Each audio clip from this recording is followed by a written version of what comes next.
କୌଣସି ଶିକ୍ଷକର ବ୍ୟକ୍ତିଗତ ଅନୁଭୂତି ତାର ନିଜସ୍ୱ ସମ୍ପତ୍ତି ନୁହଁ। ଶିକ୍ଷକର ଅନୁଭୂତି ଉପରେ ଶିକ୍ଷାର୍ଥୀର ଏକ ମୂଲ୍ୟବାନ ଭାଗ ରହିବ ହିଁ ରହିବ।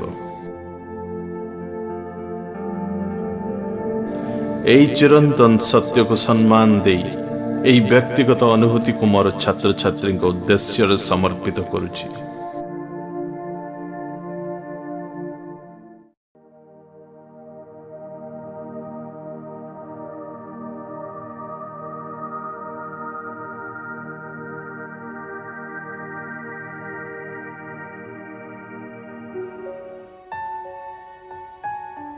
ମୁଁ ଇଂରାଜୀ ଅଧ୍ୟାପକ ଆତ୍ମପ୍ରକାଶ ନାୟକ ନିରନ୍ତର ଏକ ଦଶନ୍ଧି ଧରି ଅବିଭକ୍ତ କୋରାପୁଟ ମାଟିରେ ଏକ ସରକାରୀ କଲେଜରେ ଅଧ୍ୟାପନ କରିବା ଭିତରେ ଅନେକ ଥର ଆଚମ୍ବିତ ହୋଇଛି, ଅନେକ ଥର ଆବିର୍ଭୂତ ହୋଇଛି ଭିନ୍ନ ଭିନ୍ନ କାରଣରୁ। ଯେତେବେଳେ କୋରାପୁଟର ସୁଉଚ୍ଚ ପର୍ବତମାଳା ଆକାଶ ସାଙ୍ଗରେ କଥା ହୁଅନ୍ତି, ସେତେବେଳେ ଏ ଅଧ୍ୟାପକ ଆବିର୍ଭୂତ ହୋଇଛି। ଯେତେବେଳେ ଏଠିକାର ଘନ ବନାନୀର ଫାଙ୍କ ଚିରି ସୂର୍ଯ୍ୟ କିରଣ ଭୂମିକୁ ସ୍ପର୍ଶ କରେ ଓ ଯେତେବେଳେ ପ୍ରକୃତିର ନିର୍ମଳ ସ୍ପର୍ଶ ଭିତରେ ମଣିଷ ନିଜକୁ ଭୁଲିଯାଏ, ସେତେବେଳେ ଏହି ଅଧ୍ୟାପକ ଆଚମ୍ବିତ ହୋଇଛି ଓ ଏହି ଅଞ୍ଚଳକୁ ଭୂସ୍ୱର୍ଗ ଠାରୁ କେବେ କମ୍ ମଣି ନାହିଁ। ଏହି ଅଞ୍ଚଳର ନିଷ୍କପଟ ଅଞ୍ଚଳବାସୀଙ୍କର ଭଲ ପାଇବା ଓ ସରଳତାର ନିଦର୍ଶନ ବାହ୍ୟ ଜିଲ୍ଲାରୁ କର୍ମସଂସ୍ଥାନ ପାଇଁ ଆସିଥିବା ଅନେକ ମଣିଷର କଳ୍ପନାକୁ ଖୁବ୍ ମାନବବାଦୀ କରିଦେଇପାରେ।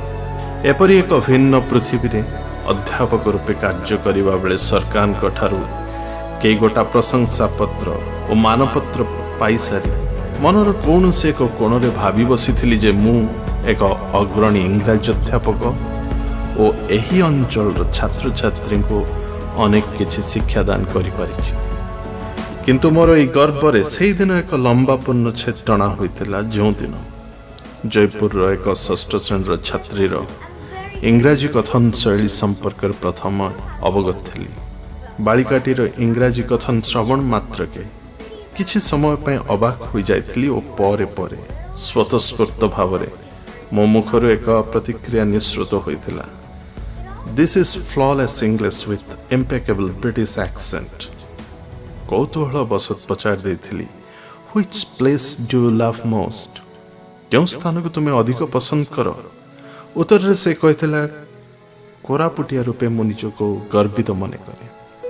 I feel immense pride to call myself a Koraputia and Koraput district as my native place.